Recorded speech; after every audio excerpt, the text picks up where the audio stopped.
ہاں جی، یہ جو تین نقطے بنے ہوئے ہیں، جہاں بھی یہ تین نقطے ایک جگہ پہ آئیں گے اس کے آگے ضرور تین نقطے اور بھی ہوں گے، ٹھیک ہے؟ یعنی کہ یہ تین نقطے ہمیشہ تین تین دونوں ساتھ ساتھ آتے ہیں، ٹھیک ہو گیا؟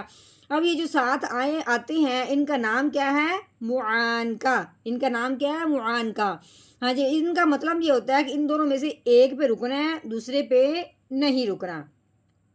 اب ہم اگر یہاں پہ رکے ہیں یا حور پہ، تو پھر ہم نے بلا ان ربہ آگے پڑھ جانا ہے، بلا پہ پھر سانس نہیں لینا۔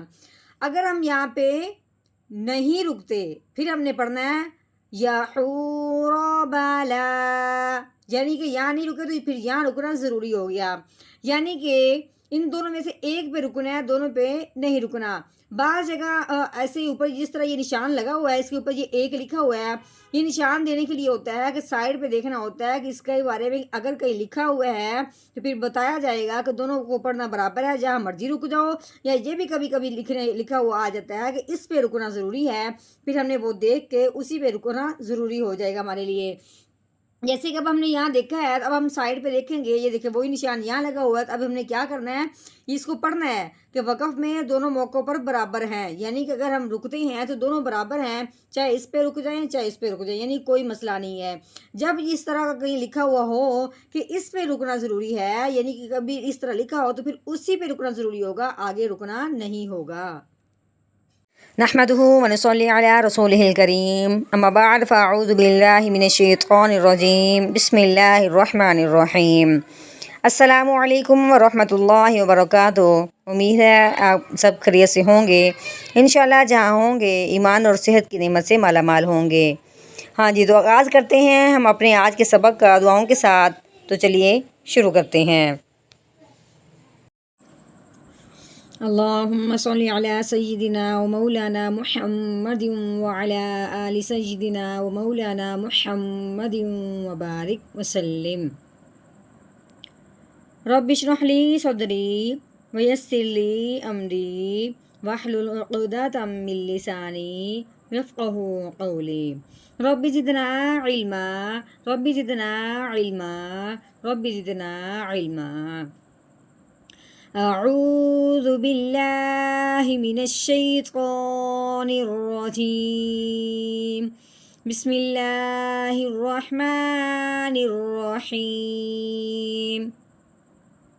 ہاں جی، یہ الف ہے، الف کے نیچے زیر لگی ہوئی ہے، الف کے اوپر زبر ہو، الف کے نیچے زیر ہو، یا الف کے اوپر پیش آ جائے تو اس الف کو الف نہیں پڑھتے، اس الف کو حمزہ پڑھتے ہیں۔ ہاں جی، آگے یہ نون ہے، نون کے اوپر تین دندوں والی شد لگی ہوئی ہے، نون کے اوپر جب شد آ جائے تو اس پہ ہمیشہ غنہ کرتے ہیں، ٹھیک ہے؟ شد والا جو بھی حرف ہوگا وہ پچھلے والے کو اپنے ساتھ ملائے گا، لیکن نون کے اوپر جب شد آتی ہے تو وہ پچھلے والے کو اپنے ساتھ ملانے کے ساتھ ساتھ غنہ بھی ہوتا ہے، کرتا ہے۔ کیسے پڑھیں گے؟ حمزہ نون زیر ان۔ ہاں جی، اب نون کے اوپر زبر لگی ہوئی ہے، نون زبر نا، ان۔ ہاں جی، آگے یہ ہا کے اوپر ہے الٹا پیش، ٹھیک ہے؟ الٹا پیش جو ہو، جس حرف کے اوپر ہو اس حرف کو ایک الف کے برابر لمبا کرتے ہیں، تو کیسے پڑھیں گے؟ ہا الٹا پیش ہو، انہو۔ ہاں جی، آگے یہ رو کے اوپر زبر لگی ہوئی ہے، آگے یہ نون ہے، نون کے اوپر تین دندوں والی شد لگی ہوئی ہے۔ ہم نے کیا پڑھا ہے کہ شاد والا جو بھی حرف ہو وہ پچھلے والے کو اپنے ساتھ ملاتا ہے، لیکن جب شاد نون کے اوپر ہوتی ہے تو وہ ملانے کے ساتھ ساتھ غنہ بھی کرتا ہے، تو کیسے پڑھیں گے؟ نون زبر ون، ٹھیک ہو گیا؟ اب نون کی زبر، نون زبر نا، ون نا۔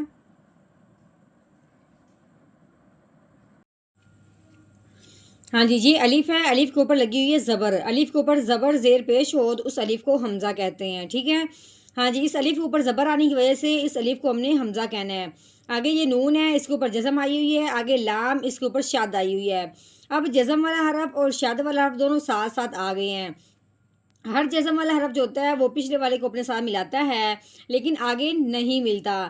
اب یہ لام ہے، شاد والا حرف ہے. شاد والا حرف جو ہوتا ہے وہ بھی پچھلے والے کو اپنے ساتھ ملاتا ہے لیکن جو جزم والا حرف ہے وہ آگے نہیں ملے گا. تو پھر شاد والے کے ساتھ کس کو ملائیں گے؟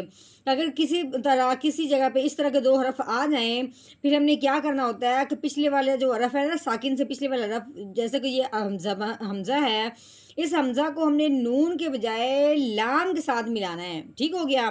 یعنی نون کو اندر یعنی ادغام کر دیں گے اندر اندر. ٹھیک ہے؟ اب ہم کیسے پڑھیں گے؟ حمزہ لام زبر ال، کیسے پڑھیں گے؟ ال. ہاں جی، اب لام ہے، لام کے اوپر زبر لگی ہوئی ہے. آگے پھر وہی بات ہوگی کہ نون جزم والا بھی ہے، آگے یا شد والا بھی ہے. اب ہم نے کیا کرنا ہے؟ نون کو کیا کرنا ہے؟ اندر اندر ادغام کرنا ہے لیکن اس کے ساتھ ساتھ غنہ بھی کرنا ہے. اب ہم نے لام کو یا کے ساتھ ملانا ہے اور کیسے پڑھیں گے؟ لام یا زبر لئی الئی. ہاں جی، آگے یا ہے، یا کے اوپر زبر لگی ہوئی ہے، یا زبر یا. آگے ہا ہے، ہا کے اوپر پیش لگی ہوئی ہے، واؤ، واؤ کے اوپر جزم لگی ہوئی ہے تو واؤ ساکن ہو گیا. ہاں جی، واؤ ساکن ہو اور اس سے پہلے حرف پہ جب پیش آ جاتی ہے تو وہ پہلے والا حرف واؤ ساکن کے ساتھ ملتے ہوئے ایک الف کے برابر لمبا ہوگا. کیسے پڑھیں گے؟ ہا واؤ پیش حو یا حو. ہاں جی، آگے را، را کے اوپر زبر لگی ہوئی ہے، را زبر را یا حو را. ٹھیک ہو گیا؟ ہاں جی، اب ہم نے کرنا ہے یہاں پہ وقف. وقف کی صورت میں جو وقف کے ساتھ والا آخر والا حرف ہوتا ہے اس کو ساکن کر دیتے ہیں، جس طرح جزم آنے کی وجہ سے حرف ساکن ہو جاتا ہے. اب ہم نے را کو ساکن کرنا ہے. اب جب را کو بھی ساکن کریں گے اس وقف کی وجہ سے تو یہاں دو ساکن جمع ہو جائیں گے، واؤ اور را. تو کیسے پڑھیں گے؟ پہلے ہم نے پڑھا ہے یا حورا، آگے وقف یا حور یا حور. ٹھیک ہو گیا؟ ہاں جی، اس مکمل آیت کا ہم نے کیا ہے توڑ. اب ہم نے کرنا ہے اس کا جوڑ یعنی کہ روانگی کے ساتھ پڑھنا ہے. تو چلیے شروع کرتے ہیں. اعوذ باللہ من الشیطان الرجیم.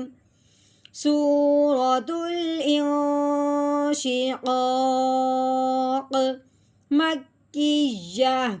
بسم اللہ الرحمن الرحیم. إنه ظن أن لن يحور. إنه ظن أن لن يحور.